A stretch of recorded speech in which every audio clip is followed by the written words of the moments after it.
শহীদসকলক শ্ৰদ্ধাঞ্জলি জনোৱাৰ উদ্দেশ্যে আজিৰ এই অনুষ্ঠানটো ঐতিহাসিক অসম আন্দোলনৰ অক্লান্ত কৰ্মী বাছৰপুৰ অঞ্চলৰ সমাজ সংগঠক সন্মানীয় ব্ৰজমোহন কলিতা ছাৰ আমি তেখেতক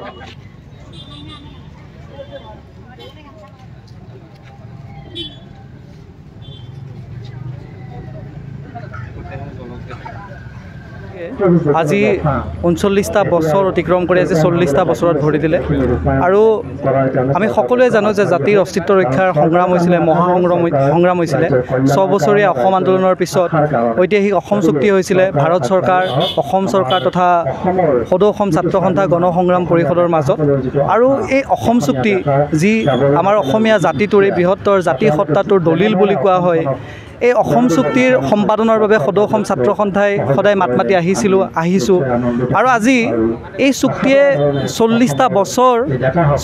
বছৰত আজি ভৰি দিলে আৰু এই ৪০টা বছৰত ভৰি থোৱা এই চুক্তিখন কিন্তু আজিলৈকে সম্পূৰ্ণৰূপে সমাধান নহ'ল। এই চুক্তিৰ প্ৰতিটো দফাক যেতিয়াই চুক্তি হৈছিলে তেতিয়াই চৰকাৰে কৈছিলে যে এই চুক্তিখন দাড়ি কমা সহ এই চুক্তিখন আখৰে আখৰে পালন কৰা হ'ব, কিন্তু আজি ৪০ বছৰ হ'ল ৪০ বছৰলৈ অসম চুক্তি কিন্তু অসম চুক্তি হৈয়ে থাকিল। কেৱল এই চুক্তিৰ কিন্তু সমাধান আমি সদায় দেখা নাপালোঁ। হয়, অসম চুক্তিৰ যিখিনি আমাৰ প্ৰাপ্য আছিল আমি কিছু পাইছোঁ, কিন্তু মূল যিখিনি আমাৰ কথা আছিলে যে যাক লৈ অসম আন্দোলন হৈছিলে বিদেশী বিতাৰণ বিদেশীৰ যি বোজা অসমে ল'ব লগা হৈছে এই কথাবোৰ আচলতে 1971 চনলৈ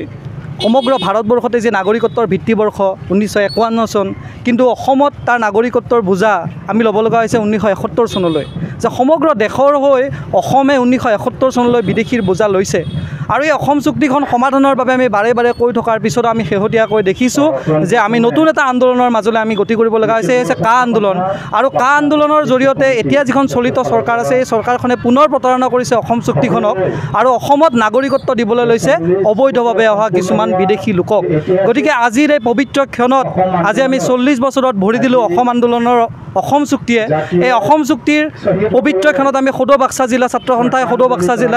সদৌ অসম ছাত্ৰ সন্থাৰ আহ্বান মৰ্মে আজি জাতীয় শ্বহীদসকলক সোঁৱৰণ কৰি আমি ইয়াত 860 গছি বন্তি প্ৰজ্বলন কৰিছোঁ। আৰু এই স্থলীৰ পৰাই আমি আহ্বান জনাওঁ জাতীয় শ্বহীদসকলৰ তেজক কেতিয়াও চৰকাৰে উপলঙা কৰিব নোৱাৰে, আৰু যিয়ে জাতীয় শ্বহীদৰ তেজক লৈ খেলিছে তেওঁলোকৰ কিন্তু কেতিয়াও নিস্তাৰ পোৱা নাই। গতিকে আমি আজিৰ এই পবিত্ৰ ক্ষণত আমি পুনৰবাৰ চলিত যি দুখন চৰকাৰ আছে অসম চৰকাৰে হওক ভাৰত চৰকাৰে হওক, ইয়াতে বিজেপিৰে চৰকাৰ চলি আছে, তেওঁলোকে অসম চুক্তিক সমৰ্থন কৰা বুলি কয়, কিন্তু আজি অসম চুক্তিকে তেওঁলোকে বিপথে পৰিচালিত কৰিছে, অসম চুক্তিকে তেওঁলোকে নস্যাৎ কৰিছে। গতিকে আমি শ্বহীদৰ শপত খাই ক'ব খোজোঁ যে যেতিয়ালৈকে অসম চুক্তিৰ প্ৰতিটো দফা আখৰে আখৰে পালন নহ'ব তেতিয়ালৈকে সদৌ অসম ছাত্ৰ সন্থা ক্ষান্ত নহ'ব, অসমৰ জাতি ক্ষান্ত নহ'ব, শ্বহীদৰ ত্যাগে ন্যায় পাবই লাগিব, সেয়া স্পষ্ট।